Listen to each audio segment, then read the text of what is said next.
When selecting overcurrent protection for a motor branch circuit using a typical bolt-on breaker, the inverse time breaker column is generally the appropriate choice. Inverse time breakers are designed to allow short-duration overloads, which are common during motor starting, while still providing protection against sustained overcurrents. This characteristic is essential for motor applications because motors draw significantly higher current during startup compared to their normal running current. An instantaneous trip breaker, on the other hand, trips almost immediately when the current exceeds a set value. This type of breaker is generally used for protecting against short circuits and ground faults, where immediate interruption of the current is necessary to prevent damage. Using an instantaneous trip breaker for motor branch circuits could result in nuisance tripping during motor starting, as the inrush current can easily exceed the breaker's instantaneous trip setting. The other column typically refers to specialized breakers or fuses with unique time current characteristics that might be suitable for specific applications. However, for most motor branch circuit applications using standard bolt-on breakers, the inverse time breaker is the preferred option. It's crucial to consult the National Electrical Code, specifically Article 430, for detailed requirements on motor circuit protection. This article provides specific guidance on sizing overcurrent protection devices based on the motor's full load current, service factor, temperature rise, and other factors. The code also specifies the maximum allowable overcurrent protection device rating or setting for different types of motors and applications. When selecting an inverse time breaker, it's important to choose a breaker with an appropriate time current curve for the specific motor being protected. The time current curve shows the amount of time it takes for the breaker to trip at different levels of overcurrent. The breaker's curve should be coordinated with the motor's thermal damage curve to ensure that the breaker trips before the motor is damaged by an overload. Several factors influence the selection of the correct inverse time breaker for a motor branch circuit. Firstly, determine the motor's full load current, or FLA, which can be found in the motor's nameplate. This is the current the motor draws under normal operating conditions.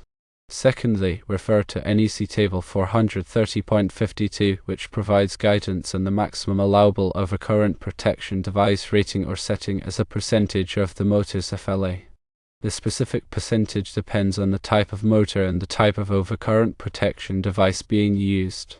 For inverse time breakers, the maximum allowable rating or setting is typically between 150% and 250% of the motor's FLA.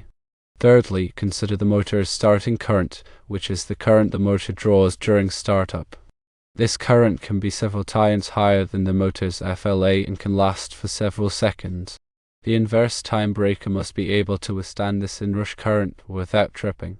Fourthly, consider the motor's service factor, which is a measure of the motor's ability to handle occasional overloads. Motors with a higher service factor can typically tolerate higher overloads for short periods of time. Fifthly, consider the ambient temperature in which the breaker will be operating. The breaker's trip characteristics can be affected by temperature, so it's important to select a breaker that is rated for the expected ambient temperature. Sixthly, it is also important to consider the voltage rating of the breaker to be equal or greater to the circuit voltage of the motor branch circuit, which is usually 208 volts, 240 volts, or 480 volts. In addition to selecting the correct inverse time breaker, it's also important to properly install and maintain the breaker. Ensure that the breaker is properly sized for the circuit conductors and that it is securely mounted in the electrical panel. Regularly inspect the breaker for signs of damage or wear and replace it if necessary.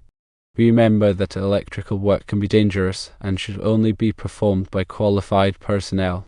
Always follow proper safety procedures and consult the National Electrical Code for detailed requirements. When sizing the overcurrent protection for a motor, it's important to understand the difference between dual-element fuses and inverse time circuit breakers.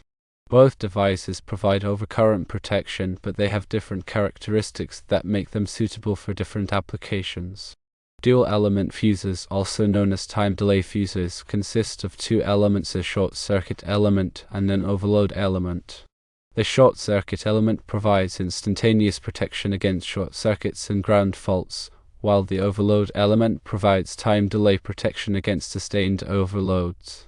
Inverse time circuit breakers, on the other hand, provide overcurrent protection based on an inverse time characteristic.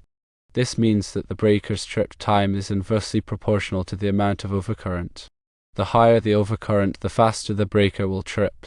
For motor applications, dual element fuses are often preferred over inverse time circuit breakers because they provide better protection against both short circuits and overload.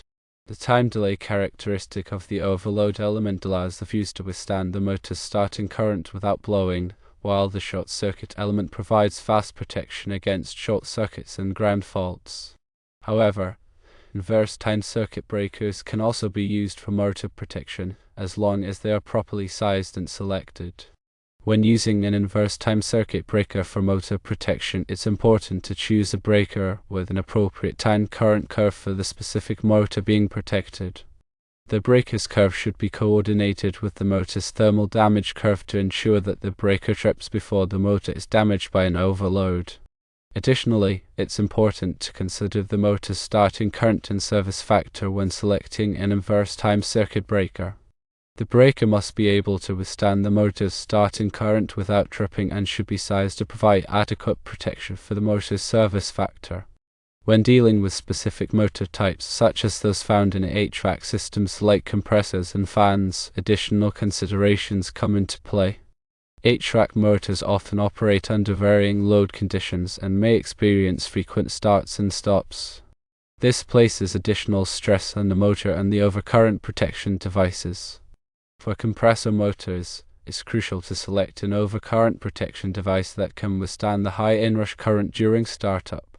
Compressors often have a very high locked rotor current, which is the current the motor draws when it is initially energized and the rotor is not yet turning. This current can be several times higher than the motor's full load current.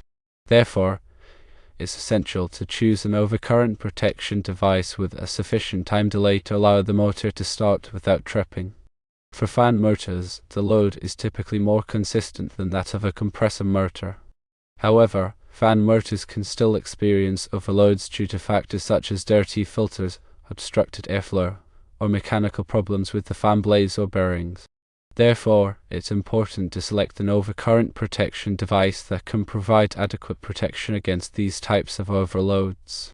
In addition to selecting the correct type and size of overcurrent protection device, it's also important to properly install and maintain the device. Ensure that the device is properly labeled and that it is easily accessible for inspection and maintenance. Regularly inspect the device for signs of damage or wear and replace it if necessary. Also ensure that the motor starter and overload relay are properly coordinated with the overcurrent protection device. The overload relay provides protection against sustained overloads, while the overcurrent protection device provides protection against short circuits and ground faults. These devices must be properly coordinated to ensure that the motor is adequately protected under all conditions. When working with motor control circuits, it's important to understand the various components and their functions. A typical motor control circuit includes a disconnect switch, a motor starter, an overload relay, and an overcurrent protection device. The disconnect switch provides a means of disconnecting the motor from the power supply for maintenance or repair. The motor starter is an electromechanical device that is used to start and stop the motor. The overload relay provides protection against sustained overloads. The overcurrent protection device provides protection against short circuits and ground faults. These components must be properly selected, installed, and coordinated to ensure the safe and reliable operation of the motor. Remember that electrical work can be dangerous and should only be performed by qualified personnel. Always follow proper safety procedures and consult the National Electrical Code for detailed requirements. Always verify local and national codes.